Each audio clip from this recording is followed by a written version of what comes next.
Bienvenue chez Média Littérature. Dans la dernière vidéo, on a parlé sur le protagoniste de la pièce théâtrale de Phèdre, plus précisément sur le personnage de Phèdre, et de ses différents états d'âme et d'émotion. Aujourd'hui, on se retrouve pour compléter l'analyse des autres héros aussi importants dans cette pièce. Alors, on va étudier les personnages suivants: Thésée, Hippolyte, Aricie, Oenone et d'autres. Thésée est fils d'Égée, roi d'Athènes, et Hêtra, princesse de Trézène.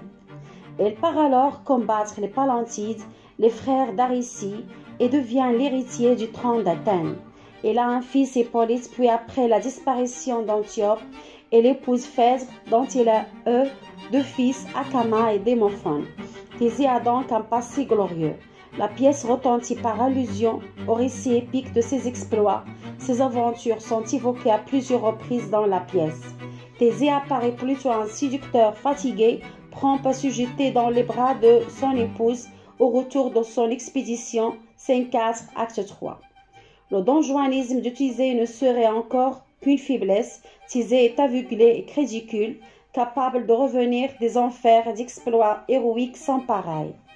Il finit la tragédie en contemplant le malheur autour de lui, en père accablé, en mari abusé, en roi écrasé par le destin. Cette image négative du héros est enfin renforcée par le rôle qu'il joue dans la pièce. Son existence s'oppose à presque tous les personnages de la tragédie. À sa femme qui peut aimer Hippolyte, son fils d'un premier lit, à ce fils qui ne peut aimer Aricie, frappé par l'interdit royal d'épouser quiconque, à Aricie qui ne peut aimer Hippolyte pour la même raison. Thésée incarne l'obstacle par excellence, ce qui montre parfaitement la parenthèse de l'acte 2, l'acte de déclaration, c'est-à-dire où Thésée passant pour mort, les passions se libèrent et s'expriment. Hippolyte, fils de Thésée et d'Antiope, reine des Amazones. Elle présente une parfaite grandeur d'âme. Il sait garder le contrôle de lui-même lorsque Phèdre lui avoue sa passion. Il refuse de la frapper de son galève. Scène 5, acte 2. Jamais il n'oublie qu'elle est reine, épouse de son père. Scène 5, acte 2. Par toutes ses qualités, il se croit au-dessus des autres hommes avant de prendre conscience de son amour pour Aricie. Il juge sa passion comme un obstacle sur la route de l'héroïsme. Elle le conduit inévitablement à s'opposer à son père, puisque cet amour s'adresse précisément à celle que son père lui refuse pour des raisons politiques. L'amour d'Hippolyte déstabilise le pouvoir de son pouvoir. Elle doit choisir entre l'honneur, Thésée, et l'amour, Aricie. Le comportement qui caractérise le mieux Hippolyte finalement, c'est la fuite. C'est là que réside toute l'ambiguïté de ce personnage, plein de vertus, aspirant à un héroïsme digne de celui de son père. Hippolyte a peur, aussi bien devant les sentiments de l'amour que devant le monde trouble du palais de Trézène. Il rêve d'affrontement au grand jour avec un ennemi clairement désigné. Il ne peut rencontrer que des passions, celles de Phèdre, mais aussi la sienne erronée du sort. Lorsqu'il quitte enfin Trézène et affronte un monstre, il en meurt. Aricie apparaît comme la jeune fille amoureuse par excellence. Ainsi est présentée comme jeune aimable, rebelle à l'amour, comme Hippolyte.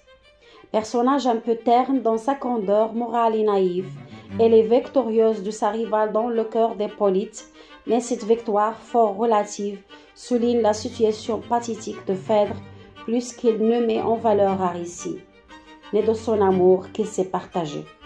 Aricie a une épaisseur humaine, on la doute tant élucide d'une faiblesse qui n'y suggérait cette épaisseur.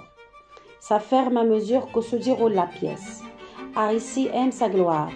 La sincérité est entière dans ses sentiments pour Hippolyte. Sa réaction à la mort de son amour le prouve. La pièce s'achève sur jeune fille brisée. Oenone est un personnage secondaire qui joue un rôle fondamental dans la pièce. Il apparaît comme la face d'ombre de Phèdre, mais en fait, il ne se contente pas à rôle. Les liens qui unissent Oenone et sa maîtresse sont très forts, nourrissent et aimés. Onon est la confidente par excellence. Il incarne la voix de la raison quand Phèdre s'abandonne à sa folie, et de la vie quand Phèdre parle de se donner la mort. Les conseils qu'Onon prodigue à Phèdre n'ont rien d'objectif ni même de raisonnable, mais sont motivés par un dévouement sans borne qui ressemble fort à une passion sans limite. À la fin de la pièce, les accusations qu'elle porte contre Hippolyte lui apparaissent comme une faute morale, qui justifie cependant par sa volonté de sauver Phèdre à tout prix de déshonneur. Il y a aussi d'autres personnages, Thyramine, gouverneur d'Hippolyte, Ismène, confidente d'Aricie, Panope, femme de la suite de Phèdre, et les garces. Maintenant, je viens de finir toutes les parties qui concernent la pièce théâtrale Phèdre. J'espère que cette vidéo vous a plu. Merci pour votre attention et à bientôt.